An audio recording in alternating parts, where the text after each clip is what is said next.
Hey everyone, welcome to our small footprint. My name is Nissa, and if you're new here, we are a family of 8 who live off-grid in Australia. Runner of videos currently is my meal prep, meal planning, food prep, preservation, that sort of thing, run of videos that I do after my 6-week grocery haul. Standard spiel here. We shop every 6 weeks. I travel 4 hours away to do so, and when I started posting about my shopping and posting my grocery haul, because everyone enjoys a grocery haul, everyone was asking about how we made the food work, how we made it last, how we used it and all that sort of thing. So I started this runner of videos, and this is day 6 of, well, this is part 6 of August's food prep and planning and things like that. I might have to do a little bit of a video discussing some of this again that I'll be able to, put as a link to if you want to find out more information, rather than doing too much of a spiel in the front of all of them. It's getting a little bit repetitive. It feels repetitive to me anyway. But I do know that we get new people watching these videos, so people who haven't watched it before, and maybe giving that little bit of a spiel means that they go back and watch other ones. Who knows? So, August's grocery haul, when I came back, I had laryngitis, so I'm a bit behind on getting it all done. So this is part 6, which I used to do them when I first started. I did them daily, so I'd do a daily video of what happened after the groceries, and it was all a little bit too much. So then I started dragging them out, so it was every couple of days. And that's still the case. Each video is worth a couple of days, but I'm just a bit late on getting them all out. So this is part 6 of the August grocery haul, which is another couple of days. Generally speaking, it takes me 10 to 14 days to get all of it sorted, and then from that point forward, there's still some meal prep and stuff throughout that 6 weeks, but it's slightly different. It's normally single item videos rather than combined days of videos and things like that, but I just play by ear as I go along. So this is, as I said, I'm repeating myself now, part 6. Let's see what we got done.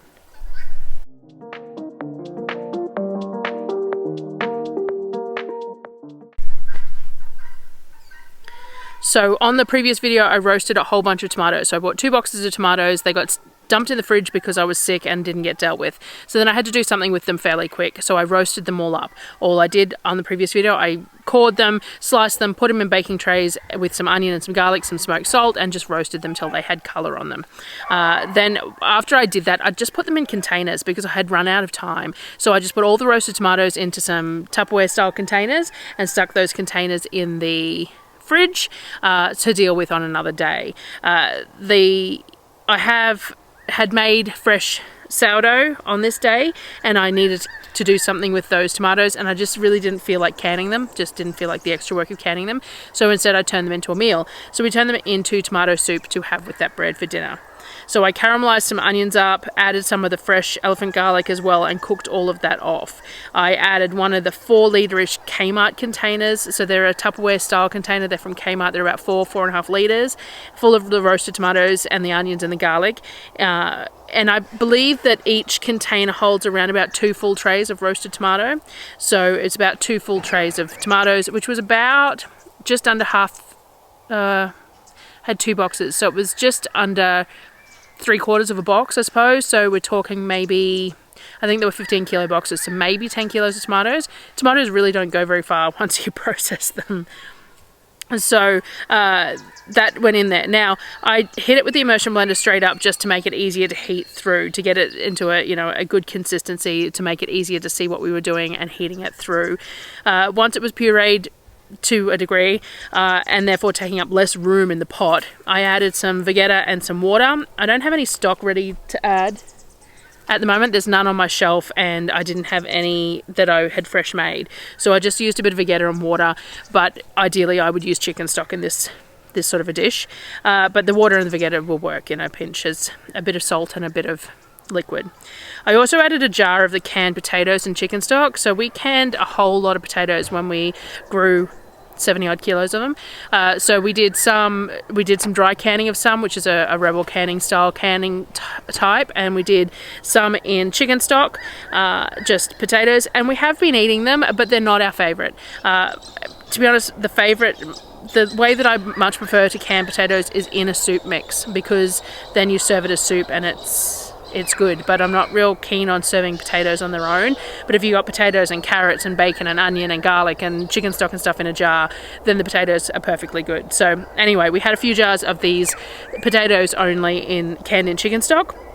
So I added the chicken stock and the potatoes into the soup, and that's going to give me some thickener. So the chicken stock's also going to have some starch in it because the potatoes were canned in the chicken stock, and then the potatoes themselves, when they're pureed up, are going to thicken the soup as well. A nice simple way to add more nutrients, but better texture is the main thing, that slightly thicker soup, so that it's not as watery, because tomato soup's always nice and thick.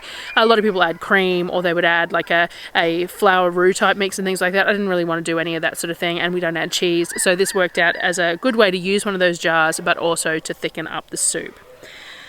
I put the chunks of potatoes in there, hit it with the immersion blender again to just, to a degree. Now, these tomatoes had the skin still on, so this immersion blending is not going to be enough. It's just to get it cooked through, and we'll have to puree it in the Thermomix later.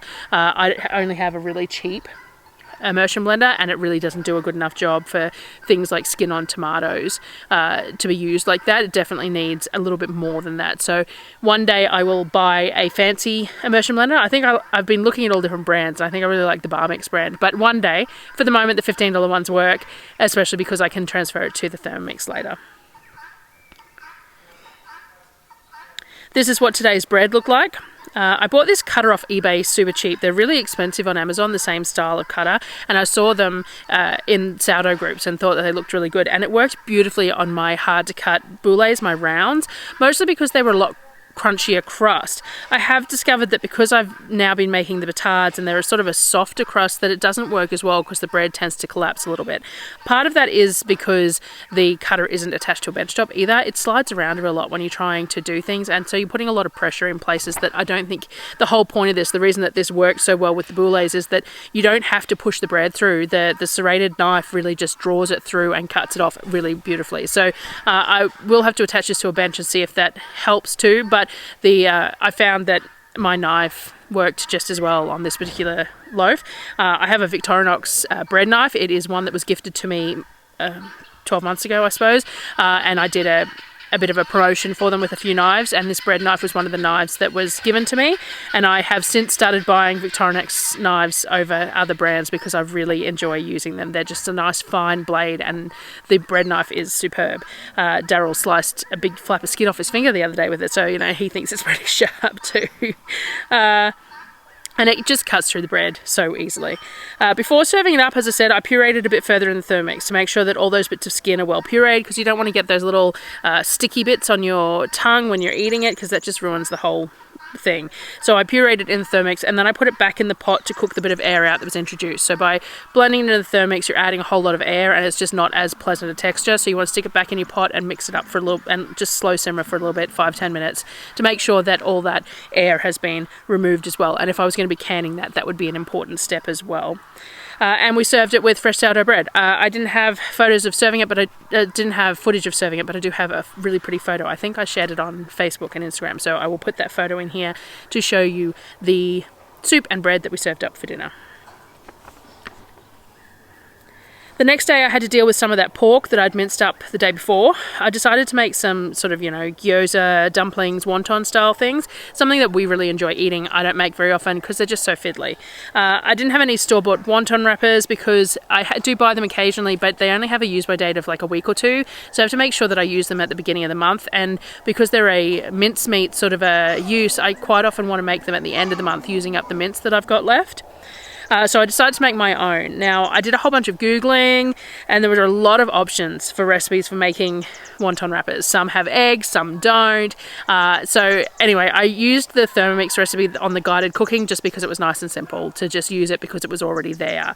It did have egg in it, and I think next time I'd like to try the one that doesn't have egg in it, because I found that it no matter how thin I rolled it bounced back a lot, and it was a bit thicker than I would have liked. So I think that a flour based one without the egg would probably be easier to roll out. This reminded me a lot of pasta dough or a ravioli type dough and that sort of thing, and I think it would work wonderfully for like that, and the ratios were very similar to a pasta dough.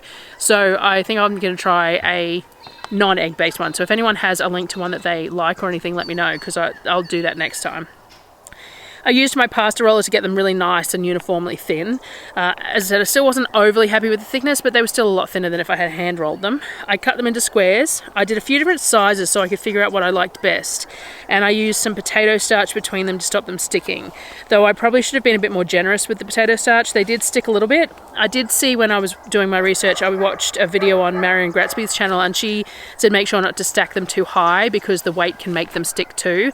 So I probably should have used more starch and less per pile, but I have made them before. It was a long time ago, and I think I was filling them as I was making them, whereas this time I made all the wrappers and then was going to fill them. So anyway, I probably shouldn't have put so many in a pile, and I probably should have been a bit more generous with that starch.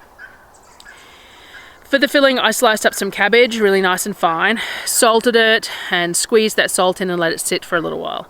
I then put the pork mince, some garlic and ginger, some onion, sesame oil, a bit of soy sauce, all in with cabbage and mixed it really well. You want to break the structure of the meat a little bit here. You want it to end up sort of really well emulsified and almost slimy, I suppose. You want it to be an emulsion of meat and veg. You don't want to have those distinct grains of meat in it. You want it to emulsify. So you need to mix it quite well, far more than I would for most other things that I make. So I used my hands and just emulsified it nice and well so that it was all together, had that sort of a stringy almost texture to it, which is breaking up the proteins in the meat and getting it to that point. When I watched a lot of bits and pieces of videos, they made it in a lot smaller batches, but when they did it in smaller batches, they quite often used chopsticks to mix it, which makes sense. For the size batch that I did, that wouldn't have worked. I now notice, looking back on the footage, that I'm completely on the wrong angle to be showing you what I actually did with folding them, but I did use some water around the edges of the wrapper to help them stick, and I ended up falling back on a pretty standard tortellini kind of fold. You open the square in your hand, put a ball of filling in the middle, pinch the edges together so that you have a triangle with the longest side facing you, and then bring two of the 2 points that are closest to you together underneath the filling so that you end up with basically a tortellini shape. Super simple shape to make and versatile for a lot of different things.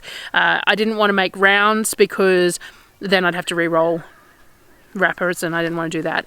But generally speaking, I think I normally buy them in rounds because I normally do a pleated sort of a semicircle shape, like a gyoza shape, and that didn't really work with a square. It just ended up too much in the way of wings. So I did that a few times and then decided that wasn't really working. So I did the sort of a tortellini type shape, and that seemed to work quite well. The wrappers were very similar to pasta, so maybe that's why it worked as well as it did too, but I know that you can get dumplings in that shape, so I don't know.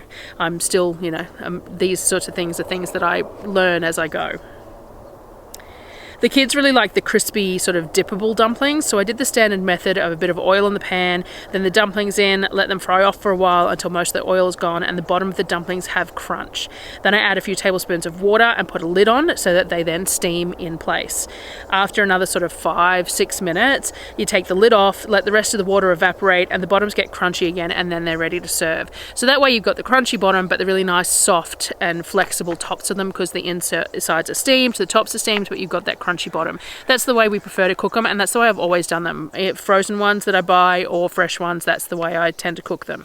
I know there are plenty of other ways to do it though. That just happens to be what I do.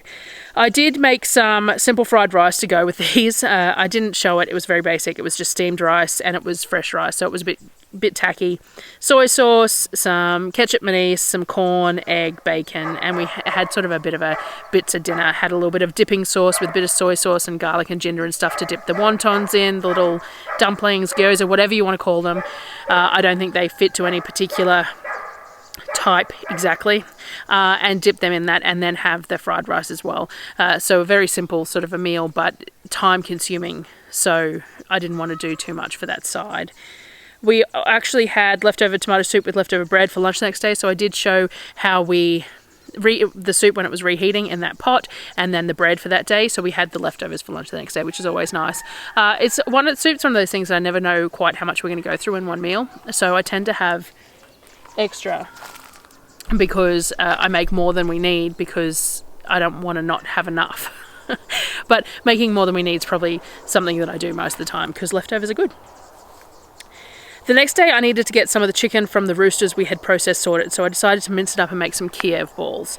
First thing I did was to mix up the garlic butter that I'd put inside. So I diced up some of the elephant garlic really nice and small, and then added it to some Nuttelex in a bowl. I would normally add fresh parsley, wrong season for parsley at the moment, though I don't know if I had it replanted, maybe we would have some now, I'm not sure, but I don't think it doesn't like frost. I think it likes cool weather but not frost, so no parsley at the moment. So I did just add a little bit of the smoked citrus and rosemary salt that I had, because I just wanted to add a little bit more flavour into that butter there as well. I've also used ghee previously. Ghee is much more expensive than Nuttelex, obviously, and I had Nuttelex on the bench, so I used some Nuttelex. Obviously butter would be really nice, but we don't do butter. So I grabbed the Nuttelex because it was there. The smoked rosemary citrus salt bumped flavour because I didn't have any fresh parsley, so it'll be fine. I then lined a baking tray with some baking paper and put dollops onto the tray so that I could put it in the freezer while I got the chicken ready. So having the butter frozen helps to make sure you get all the chicken surrounding it rather than it oozing out. It tends to, if you got it frozen in there and you've got the outside chicken nice and firmly around it, then it's going to be more likely that when you cook your chicken Kiev, it's going to hold the butter inside rather than oozing out while you're cooking it. So I like to freeze it in little round dollops before I then move on to the chicken. When I went to put it in the freezer though, I realised that there was some stuff in there that really needed to come out. We had enough of the wontons from the day before to freeze for a wonton soup kind of a meal. So I put enough aside that we could have a ramen or a wonton soup or something, that we could have a few of those little wontons each in it. So I flash froze them on the plate so that I could put them away. So I put them into a Ziploc bag for going back into the freezer until I cook them, and I'll just cook them from frozen when we make them. I also realised that Daryl hadn't used the last of the sweet potato gnocchi that I had made weeks ago and stuck in the freezer for him. So I pulled that off the tray and stuck it in a bag, and he will probably use that while I'm on the next shopping trip. So that's a nice easy meal that he can throw together when I'm not here. And it's enough there only as a side for everyone, so he'll do something else with it and then they'll have the gnocchi, or he'll have that himself and he'll make the kids bolognese or something. But it gives another meal in the freezer that's nice and easy to do. With the chicken, I used the Thermomix to mince it up. However, being that it was fresh rooster meat, it was a little tougher than breast meat bought from the store, and the Thermomix did struggle a little bit. I could have fixed that by freezing it before mincing it, but I just didn't think about it in time to actually do it. So I'm doing it cold out of the fridge, but not chilled, like partially frozen. Mincing meat in the Thermomix, you can do small batches quite easily, but you are better to par freeze the meat before you try and mince it. Otherwise it tends to just slap around the bowl and the blades don't cut through it. You need it to be hard enough that the blades are chopping through it. It was broken up enough to form into balls, so it was fine. I just went with it. I probably should have minced it through my mincer though, or as I said, frozen it a bit before trying the Thermomix, but it was fine. It was cut up enough that it was usable. I added some garlic and onion, the chicken, egg, a tablespoon or two of the grana padano because I had it out for something else, a bit of salt and pepper, and turboed it till it came together to where I wanted. So these Kiev balls are very similar to the Skinny Mixers chicken Kiev balls, and there's a couple of other recipes when I was googling some ratios. There's quite a few different versions of this, so I just went with what works for me and the quantity that I wanted to make. Once it was a good consistency, I put half the amount in my hand and flattened it out. Then I put a bit of the ball of the garlic butter in the middle, brought the sides up and added a bit more mince until it was the size I was after. I decided to form all the balls first before crumbing, just in the interest of less hand washing. So I formed as many balls as I had the mince to do and put any of the butter chunks I hadn't used up the end of the tray, and I'll keep these frozen for next time or for something else, whatever comes along. When you're forming your balls, if you've got wet hands, that will help you to create nice smooth round balls without it sticking as badly to your hands. So if it is sticking or you're having trouble getting it to form balls, just dampen your hands and it will make it a whole lot easier. Because of all the handling though, because it just took me a while to do it and things like that, I decided to put them in the freezer for 20 minutes before crumbing them, just to let them set up a bit. So I stuck the tray in the freezer for 20 or 30 minutes just to let them sort of firm up a little bit to make them easier for the crumbing process. After that, I brought them back out and I crumbed them. So I used some seasoned flour, some eggs whisked up, and then I used breadcrumbs that I had made up from bagels that hadn't been eaten, and then I'd frozen them. So the breadcrumbs have garlic, onions, sesame and poppy seeds, and the nice big flaky breadcrumbs because they were sourdough bagels. So they do a really nice texture. I do a version of these. As I said, Skinny Mixes does a Kiev recipe like this, and she uses some crushed almonds and stuff in her crumbing, and I have done that before. I've done it on the channel, I think, but this particular time I had those breadcrumbs there, so I just decided that I was going to use those. I added a little bit of oil to the breadcrumbs as well because that will help them crisp up when they're in the oven as well. A bunch of the recipes had them deep fried too, these chicken balls deep fried, but they ended up quite large, so I don't think I would do that. Normally I bake them. You do tend to get some oozing if you bake them. They suggest frying them before you bake them, but we'll see how we go with what we decide to do with these. But anyway, so I put them in the flour and then the egg, and then the egg, the flour, the egg, crumbs, did them in that process, and then I put them back on the tray, and then we stuck them back in the freezer. So for the moment, they've just been frozen. We haven't actually eaten them yet. They've just gone in the freezer until we're ready to eat them for a meal later on when we don't have something else that needs to be done. Because they were going into the freezer and didn't need to be eaten straight away, I still had some leftover pork, cabbage and spice mix from the wontons the day before. So I decided that I would use that for dinner tonight because that needed to be used. The Kievs are going in the freezer, so there'll be a meal for next week or whenever, but this pork mince was already mixed up and ready to go. I formed it into meatballs to fry off. I don't appear to have any footage of how we served it, but I shaped them all into meatballs and cooked the meatballs in the cast iron pan like I did last time. There was a previous time that I had leftover pork mince like this, which had spinach and stuff in it, I think, that I'd fried up similarly, the sort of Asian flavours with the spinach and stuff in it. So I fried them all off in the cast iron pan, and then I made a batch of ramen, and we used them as the meatball soup soup thing. So I did the standard ramen that I do, the one based on the Pick Up Limes recipe with the peanut butter and the miso and things like that, and it ends up being a really nice soupy type dish. And then I just put those meatballs in with that to serve. So we had those meatballs as part of that ramen dish. I definitely am reassessing how much of those ramen noodles I need to buy in a 6-week period because we are relying on them quite heavily. They just a really good meal, though we will have less cabbage as the year progresses, as we get warmer, so maybe we won't lean on it as much because we won't have the cabbage, but we'll have other veggies hopefully to replace that, so we shall see. Anyway, this month's planning for the groceries is going to be a little bit different because we do have a little bit of an excess. We've been building up a little bit of an excess of some of our meat products and things like that, so I'm going to have to assess what's needed and what isn't, and what to spend the budget on as an alternative and things like that. So that's definitely in the planning for next week sometime because it's only a week and a half till we do groceries. So alrighty guys, well thank you for watching again, and I will see you next video. I'm going to try and do a chat video as the next video and talk about the gardens and stuff like that, so we'll see how we go, and I will see you then. Thanks guys.